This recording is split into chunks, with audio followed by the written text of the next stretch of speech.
Um, the second person that I really wanted to have on board was Marshall Dawson. He has experience with both large brands, Dewar's, Bombay Sapphire, Grey Goose.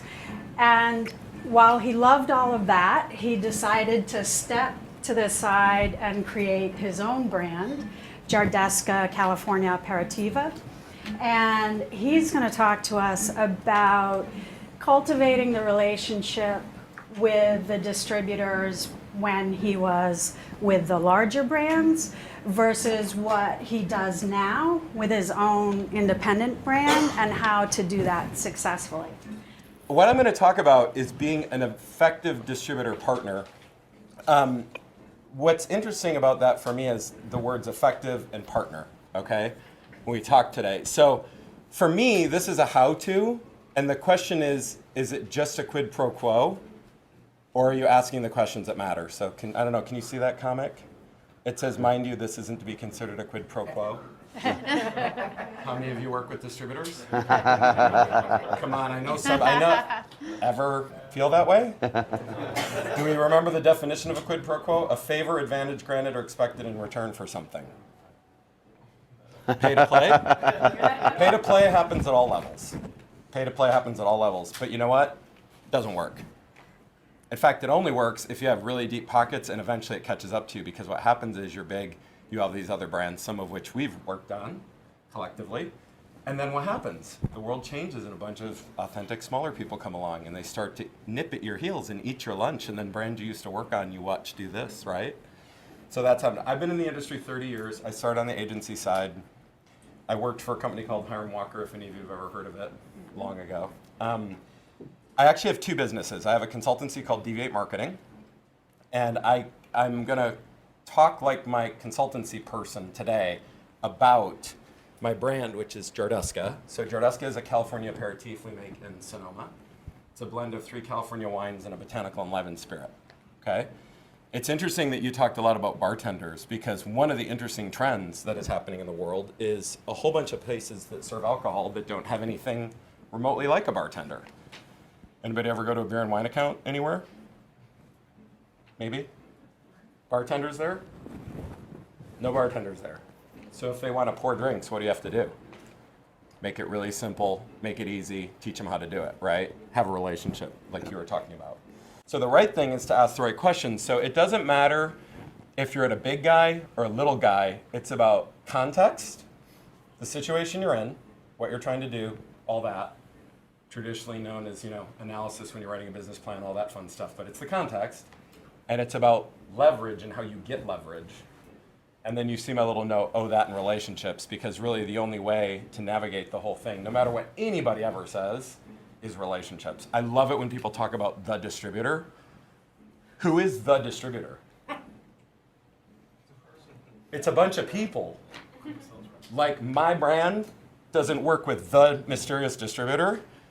My brand works with a bunch of human beings that if we can't figure out a way to cut through, we get nowhere. My brand works with a bunch of bartenders if we can't my brand, your brand works with a company I used to work for, right? Yeah. If you can't have a relationship with, there's no magic Bacardi company. There's a bunch of people, right? So it doesn't matter if you're big or you're little. It doesn't matter if you're working on big brands, little brands. I worked when there used to be a Hiram Walker. I ran Dewar's in the United States, Grey Goose and Bombay Sapphire globally.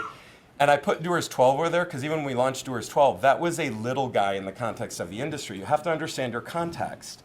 It didn't really matter that much. Yes, it was from Bacardi and yes, it was from Dewar's, but it still didn't really matter back then. And I'm going back almost 20 years, by the way.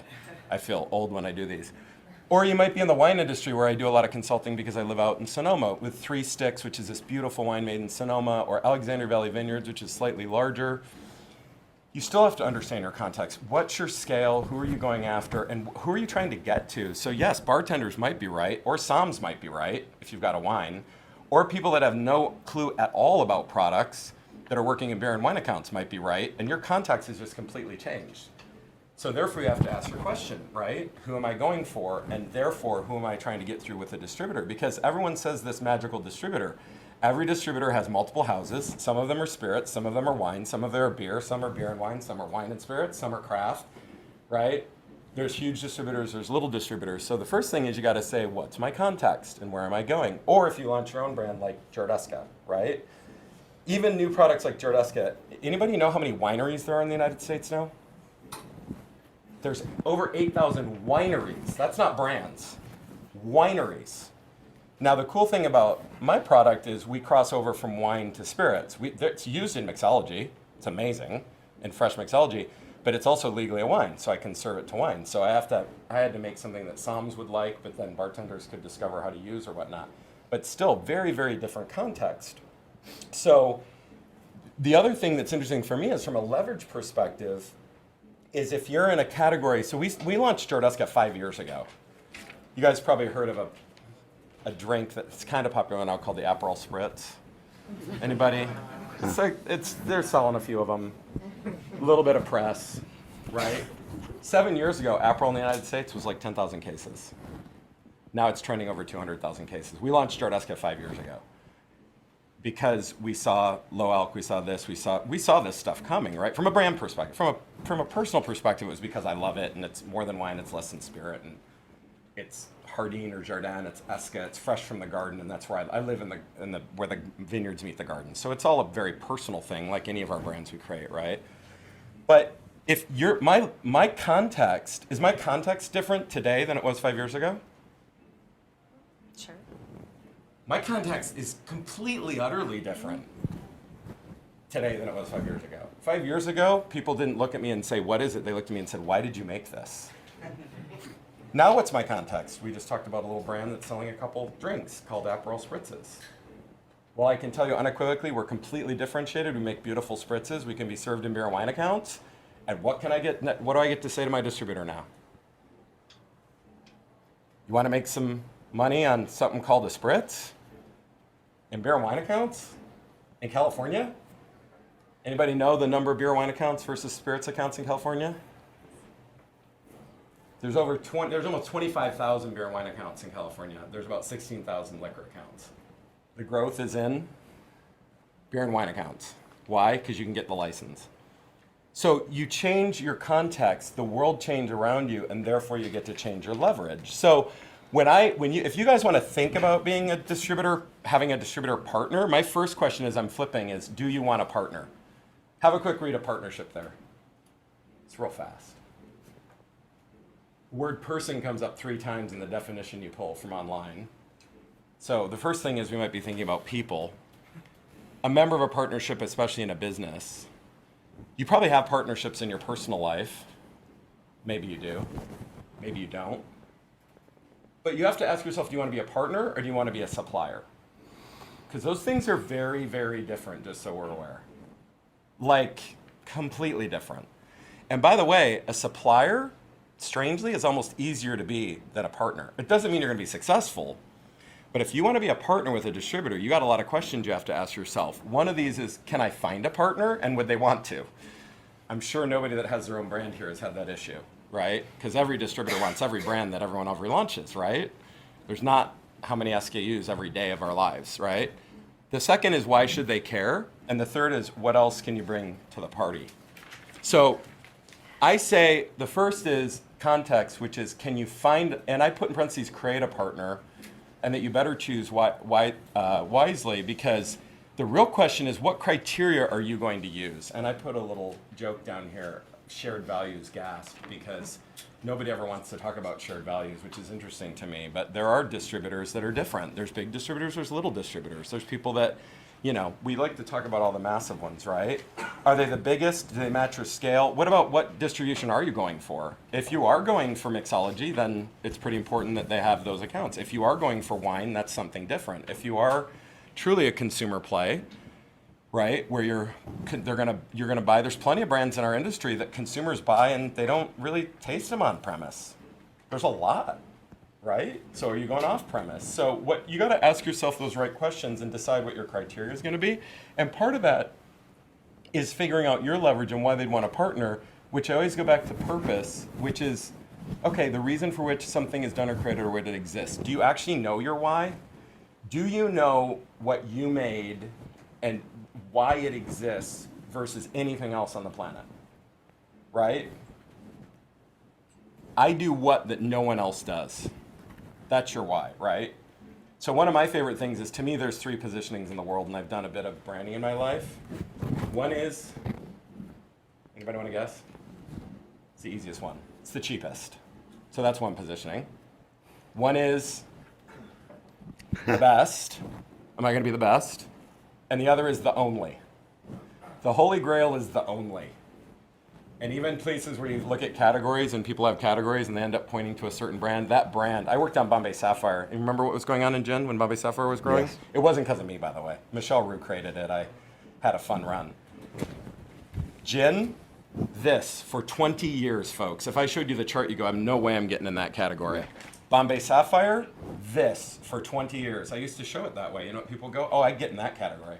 I'm like, cool, that's the Bombay Sapphire category. I suggest that's how you build a category, right? So you better know your why, which, by the way, in that case was not traditional gin.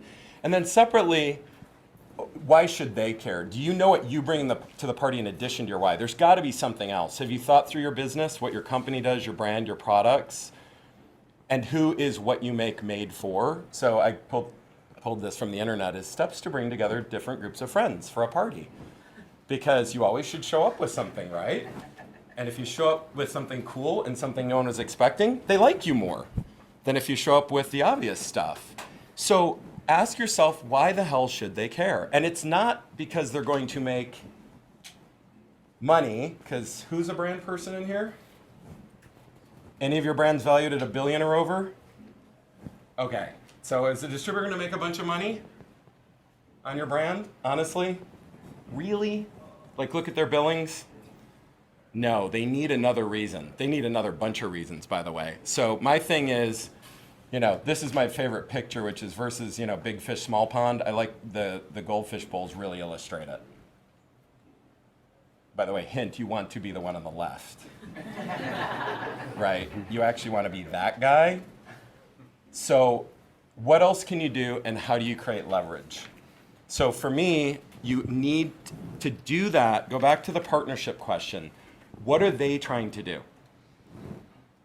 Not just what holes do they have, but what are they trying to do? What do they want to be? What kind of distributor do they want to be? If you ask them, what kind of distributor do you want to be? Or what's your goals? You get with the principals, you ask them. So in our case, and I won't go into the detail here in the interest of time, but we do trainings, we do education, we do the strategic work. We ask the questions I just asked you guys to our distributor. They love it. Nobody shows up that way. There's no quote supplier that shows up like that as a partner and says to them, how could I help you? And I don't mean trainings about just my stuff, by the way. We do seminars about aperitifs, and we talk about 20 products in their portfolio. Why? Because they sell all 20 products, we still win, right? Not going to hurt my product. It's going to help my product. So what can you bring to the party to create leverage so that you can be one of those fish that's the big one in the little bowl versus that little poor guy over there, right? Swimming in a big space. So see, I didn't answer your questions. I just gave you a bunch. I didn't answer your question. I just gave you a bunch of questions, right? So, but they're good questions to ask. So my biggest thing is, do you want to be a partner, and how can you be effective? Wrap it back to what you bring to the party. And those are the questions you need to ask yourself before you go talk to distributors.